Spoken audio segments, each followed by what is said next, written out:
Mathematics reasoning എന്ന ചാപ്റ്ററിലെ എല്ലാ question പേപ്പറിലും ചോദിക്കുന്ന ഒരു ക്വസ്റ്റ്യൻ ആണ്. By method of contradiction verify root 5 is irrational. അല്ലെങ്കിൽ ഈ 5ന്റെ സ്ഥാനത്ത് റൂട്ട് 3, റൂട്ട് 7, റൂട്ട് 11 അങ്ങനെ ഈ റൂട്ടിനകത്ത് വരുന്ന ആ സംഖ്യ മാറുമെന്നേ ഉള്ളൂ. റൂട്ട് 5 ഈസ് ഇറാഷണൽ എന്നാണ് തെളിയിക്കേണ്ടത്. You have to use the method of contradiction. അപ്പൊ ഇവിടെ നമ്മൾ അസ്യൂം ചെയ്യുന്നത് root 5 is rational. Root 5 is rational. This is the most important step. Root 5 is rational. Root 5 is rational എന്ന് പറഞ്ഞാൽ it can be written in the form P by Q, where Q not equal to 0 and P and Q have no common factors, അല്ലെങ്കിൽ coprime എന്ന് പറഞ്ഞാലും മതി. അപ്പൊ root 5 is equal to P by Q. Square ചെയ്യണം. Squaring, what will you get? 5 is equal to P square by Q square. 5 is equal to P square by Q square. Or you can write that as, we cross multiply, p square by 5 is equal to q square. p square by 5 is equal to q square. ഇതിന്റെ അർത്ഥം എന്താണ്? p square can be divided by 5. That is, p square can be divided by 5. p square-നെ 5 കൊണ്ട് divide ചെയ്യാമെങ്കിൽ then p can also be divided by 5. p can also be divided by 5. p യെ 5 കൊണ്ട് divide ചെയ്യാമെങ്കിൽ then we can say that p is a multiple of 5. 5ന്റെ ഗുണിതമാണ്. അപ്പൊ നമുക്ക് എന്ത് കിട്ടി? p is a multiple of 5 എന്ന് കിട്ടി. ഇനി ഇത് നമ്മൾ സ്ക്വയർ ചെയ്യുക. p square is equal to 25 k square. p square is equal to 25 k square. ഈ ഇക്വേഷനിൽ നിന്ന് നമുക്ക് p square is equal to 5q square എന്ന് എടുക്കാം. p square is equal to 5q square എന്നുള്ളത് ഇവിടെ സബ്സ്റ്റിറ്റ്യൂട്ട് ചെയ്യുക. അപ്പൊ എന്ത് കിട്ടുന്നു?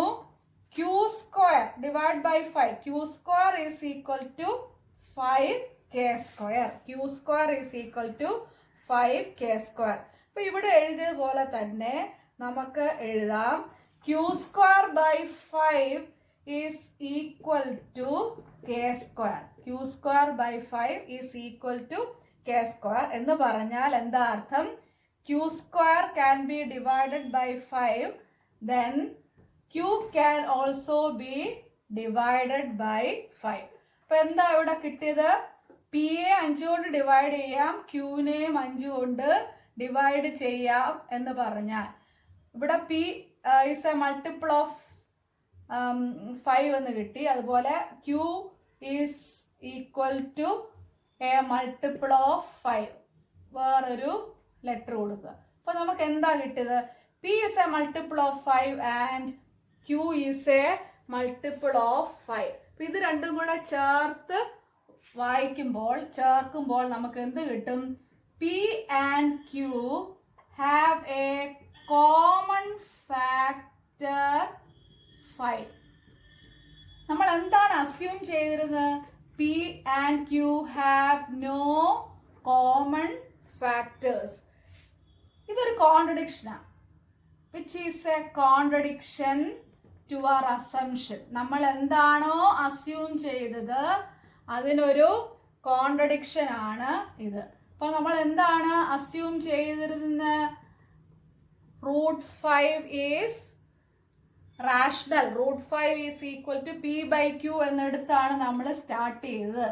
therefore root 5 is not rational. Rational എന്നാണ് നമ്മൾ എടുത്തത്, not rational. That means root 5 is irrational. ഈ ചോദ്യം വളരെ ഇമ്പോർട്ടൻ്റ് ആണ്. ഈ റൂട്ട് 5, ഈ 5ന്റെ പ്ലേസിൽ 3, 5, 7 11, 13 ഇങ്ങനെ മാറി മാറി ഏതെങ്കിലും ഒരെണ്ണം ഒരു ക്വസ്റ്റ്യൻ പേപ്പറിനകത്ത് കാണും. അവിടുത്തെ പ്രധാന പോയിന്റ്സ് ഇതൊക്കെയാണ്. √5 ഈസ് റാഷണൽ എന്ന് അസ്യൂം ചെയ്യുക. √5 ഈസ് ഈക്വൽ ടു P/Q എന്ന് എടുക്കുക. അവിടെ നിന്ന് നമുക്ക് P² can be divided by 5 എന്ന് കിട്ടും. എന്ന് പറഞ്ഞാൽ P can be divided by 5. അതിനുശേഷം നമുക്ക് Q² is divided by 5 എന്ന് കിട്ടും. Q is divided by 5 എന്ന് പറഞ്ഞാൽ P is a multiple of 5, Q is a multiple of 5. P and Q have common factor 5, which is a contradiction to our assumption. Therefore, √5 is not rational. That means √5 is irrational.